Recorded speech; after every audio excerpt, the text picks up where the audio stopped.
Da, hai pe margine, stați pe margine. Mai încet, mai încet. O cabină de paznic se zărește la capătul acestei alei, dar se pare că vegetația ține cu noi.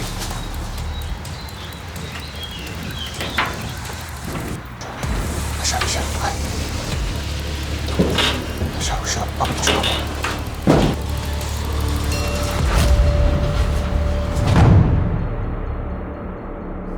Primul lucru pe care îl simțim înăuntru este aerul umed și sufocat de caniculă.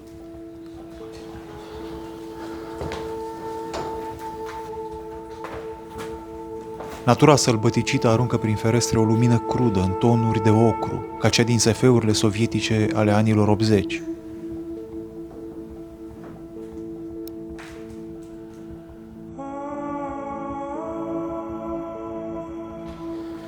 Ia uitați-vă, aici sunt fețe de pantofi astea.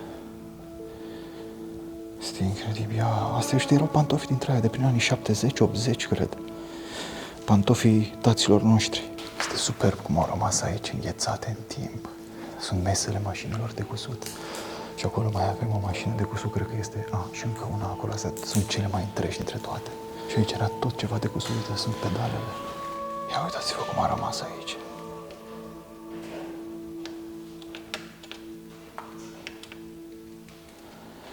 Oare ce marcă era? Ia să vedem. Dar nu scrie ce marcă era. Asta era de la... Vai de mine, superbe. Aici a fost cândva una dintre cele mai mari fabrici de încălțăminte și marochinărie din sud-estul Europei, înființată la sfârșitul anilor 1960.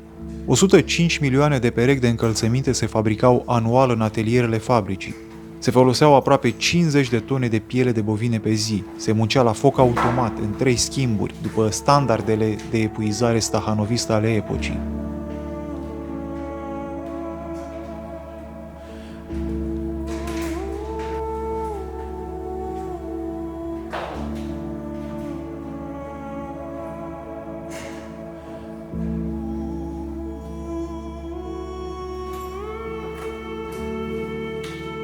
Ce avem aici?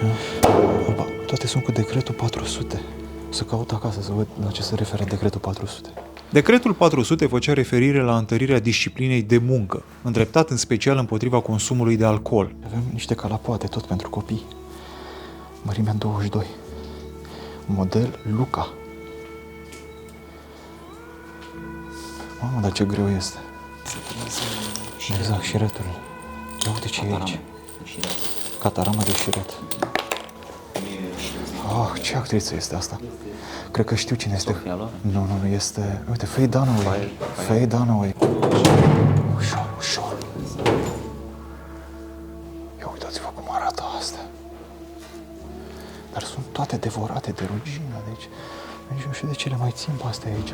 Ce conservare să mai țin? Asta au fost distruse, jumulite. Arată ca un soi de pelican, ca un cap de pelican. Așa, iar ciocanul ăsta, mai mult ca sigur, era pentru tăbăcit piele. Decăderea acestei fabrici a fost declanșată de un cumul de factori. Produsele din Turcia care au invadat România în anii 90 și apariția magazinelor second-hand, dar și o strategie șchioapă de afaceri, bazată masiv pe importul de materii prime, crescând astfel presiunea valutară pe bugetul fabricii. Totul dublat de vânzări la prețuri de nimic pe piața caier. Hai, stați cu mine să nu vă facem nimic. Aici avem mustre de piele. O mină de aur? Ia să vedem. E colonie. What the fuck? Ce e asta, bă? Vai de mine. Protecția muncii, bă, băiatule. Ia uite, aici sunt sectoarele fabricii. Poze vechi de la început. Poze vechi? Asta de diafilm, ia uite.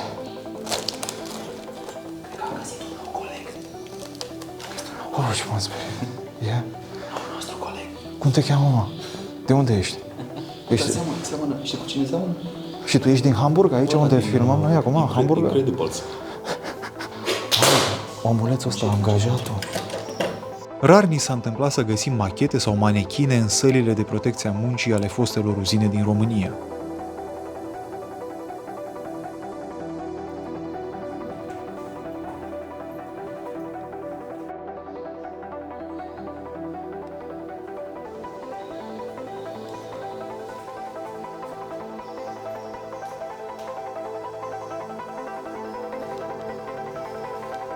Aici puteți vedea câteva exemple din istoricul de accidente la locul de muncă al fabricii.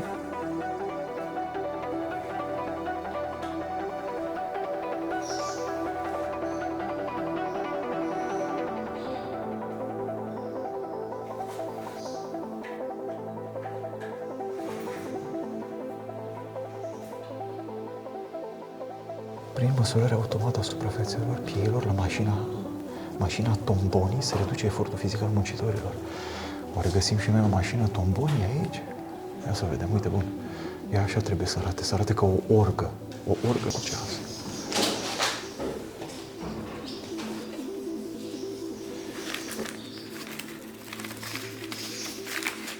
Ceaușescu, fie. Nu cred. Ia uite, ia-o aici pe tovarăș. Uite, asta se vede mai bine, lasă pe aia. Uite, este și cu secera și ciocan. De la serbare, mă. Incredibil. Simulat sau făcut? Deci nu știm dacă am dat peste un cadavru aici sau dacă se este de la un accident de muncă poza asta. Pare lovit pe față. S-a doar simulat pentru cursuri de protecție a muncii.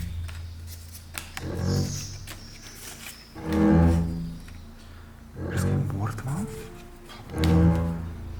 Să fie de la vreun accident de muncă pozele făcute? Și ce stau și făceau pozele. Da, probabil că așa că scria.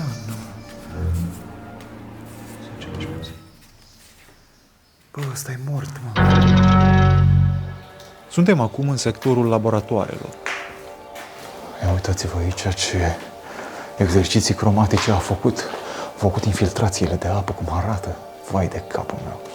Avem birou de proiectare tehnologică.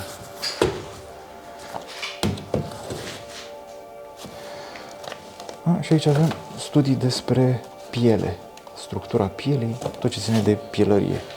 Sute de substanțe produse la reactivul București zac aliniate pe rafturi ca ouăle din Alien, nerăbdătoare să producă un mic infern chimic. Băi, băiatule, ce e ăsta, mă, aici? Ce e ăsta, frate, aici? Dar vezi ce nădușeală e aici? E foarte cald. Nu este, se simte imediat când intri. Mamă!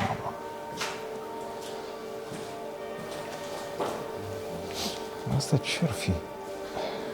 Asta este clar un cântar, nu? Uite-l, încă merge. Vezi?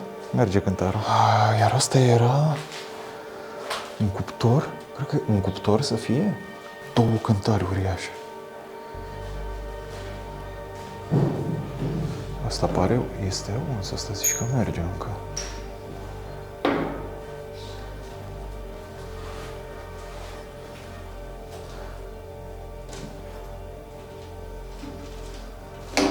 Da, mai pune nimic în funcțiune.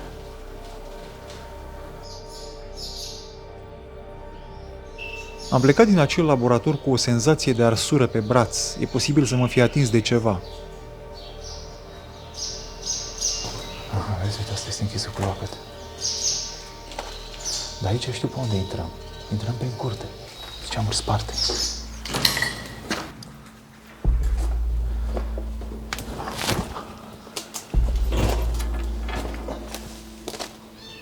Ce e asta, frate?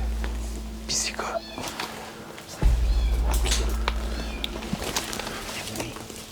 Are pui. Uite pui.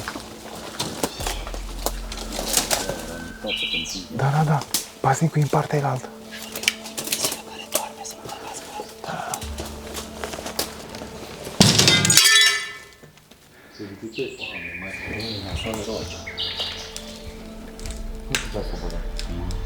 Trebuie demontată partea aia, cred.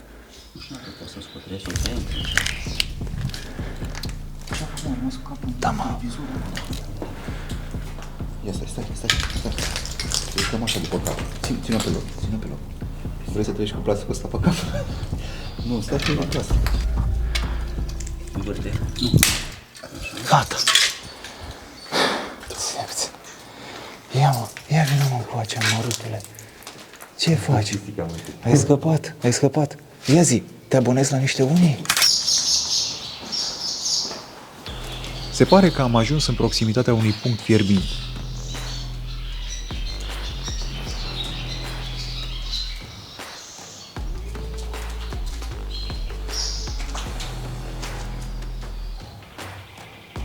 crezi că ne vede?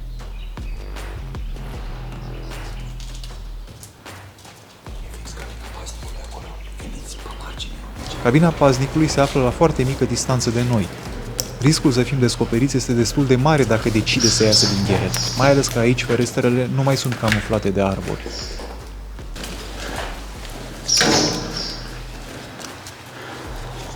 Crezi că ne vede aici? Aoleu, uite, asta e chiar la el acolo. Blocat în sus. Pe partea elaltă, când am intrat prima oară, cum? Tot blocat sus. Cu ce? Blocată, sudată era. N-ai cum să intri. Da, dar în primul rând, acolo nici nu poți să urci. Te vede fix la cabina lui. Se vede clar, geamuri transparente astea. Așadar, ultimul etaj este complet sigilat, așa că Ionuț se duce să găsească o intrare în fostele hale de producție, în care a funcționat în ultimii ani un SRL de mobilă și de faianță. Decide să lase camera aici pentru a se mișca mai lejer. Este puțin probabil să mai găsim vreun utilaj. Din câte știm, acestea ar fi fost vândute pe bucăți după privatizare, în urmă cu mai bine de 20 de ani.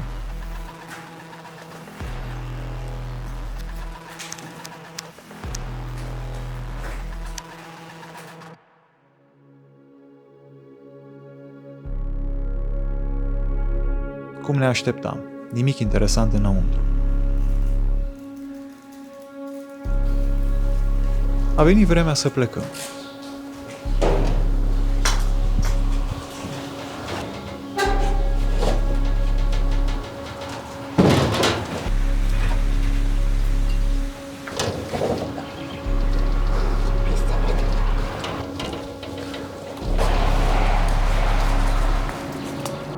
Ne tragem puțin sufletul înainte de a porni spre următoarea destinație, la 180 de kilometri spre vest, unde ne așteaptă un mamut industrial.